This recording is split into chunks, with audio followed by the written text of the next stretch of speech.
Hello guys, I welcome everyone on this channel. My name is Kesa Singh. I am preparing for UPSC as well as state PCS exam. I have done my 10th from Delhi, CBSE and 12th as well. After that, I took admission in BA Honours Economics, Delhi University, Kalindi College. Reason behind taking economics as graduation subject. Economics is one of my favorite subject and I got 98 marks in 12th, so I decided to go for economics.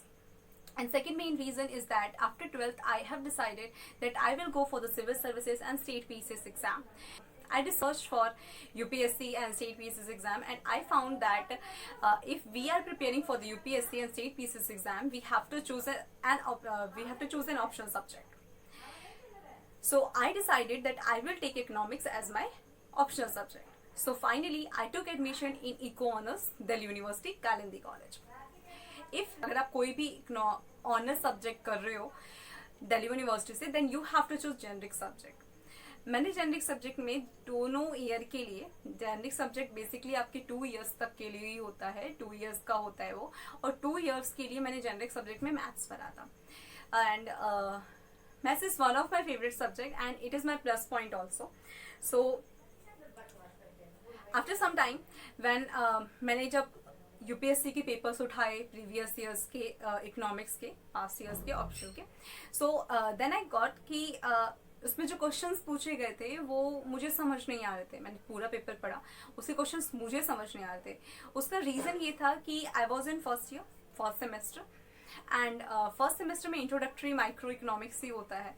So introductory micro economics में इतना कुछ खास होता नहीं. Basically होता ये कि थोड़ा सा ही बस एक्स्ट्रा होता है, बाकी 12th का होता है. तो मुझे लगा कि सारा कुछ ऐसे ही होगा, तो मेरे को ज़्यादा कुछ उसके बारे में पता नहीं था अभी. तो मैंने उसके पेपर्स उठाए थे. उसके पेपर्स जब मैंने उठाए तो मेरे को मैंने जब उसको देखा तो मेरे से क्वेश्चन सॉल्व नहीं हो रहे थे. मुझे कुछ क्वेश्चन समझ में भी नहीं आ रहा था. वो इसलिए क्योंकि जो उसमें क्वेश्चन पूछे गए थे वो सेकेंड और थर्ड ईयर के बिलोंग करते थे. ठीक है. सो देन मैंने सोचा कि इकोनॉमिक्स तो नहीं होगी. फिर उसके बाद मैंने मैथ्स का उठाया क्योंकि जेनरिक मेरा मैथ्स था, तो मैथ्स में मैंने कैलकुलस, अलजेब्रा ये सब कुछ पढ़ा हुआ था. फिर मैंने मैथ्स के प्रीवियस ईयर्स के क्वेश्चंस पेपर्स उठाए. सो देन आई फाउंड कि I correctly solve 75 marks question out of 250. So that was really good. So मैंने उसको देखा कि I can score in it and I can do it. So वहाँ से मेरा जो ऑप्शनल का सब्जेक्ट बन गया वो था mathematics rather than economics. So from there mathematics is my optional subject. So यहाँ से एक चीज़ सीखने को मिलती है कि आपको ऑप्शनल सब्जेक्ट वही चूज करना है जिसको आप एक लॉन्ग टाइम पीरियड तक स्टडी कर सको.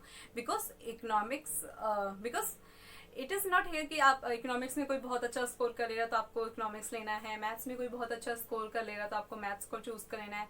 कुछ लोग ये सोचते हैं कि हाँ, ज्योग्राफी में बहुत सारे लोगों ने बहुत अच्छे मार्क्स स्कोर करे हैं, 250 मार्क्स स्कोर किए हैं, 250 प्लस मार्क्स स्कोर किए हैं, तो we all go for the geography. But ये चीज़ नहीं करनी है आपने. यहाँ पे दूसरी करनी क्या है बेसिकली कि जिस सब्जेक्ट में आपको इंटरेस्ट है, जिस सब्जेक्ट को आप एक लंबे टाइम पीरियड तक लेके जा सकते हो, स्टडी कर सकते हो, जिसमें आप डीमोटिवेट फील ना करो, जिसमें आप लॉन्ग टाइम पीरियड तक उसको स्टडी कर सको, 6 आवर्स 7 आवर्स, तो उस चीज़ को आपको जो है अपना ऑप्शनल चूज करना है. Okay.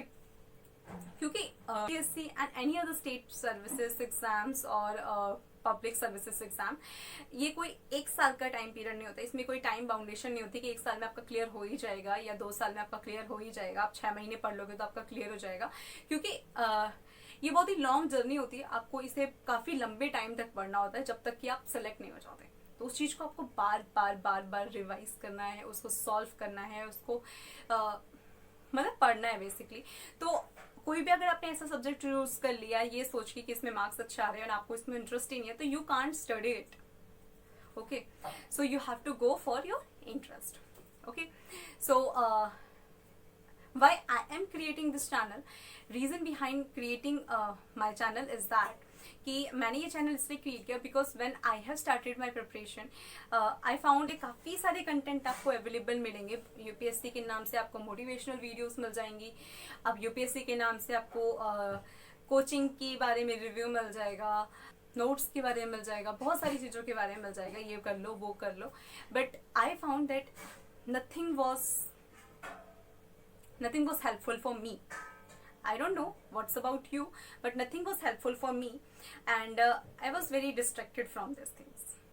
Basically, from there, I decided that I will create a channel where I will give valuable thing, where I will give true information about anything, and I will share that how I am preparing for UPSC. From there, you can learn and you can modify according to your comfort, because everyone is different. Everyone on this earth is different. I am unique, you are unique, so our method to do anything is also unique, right?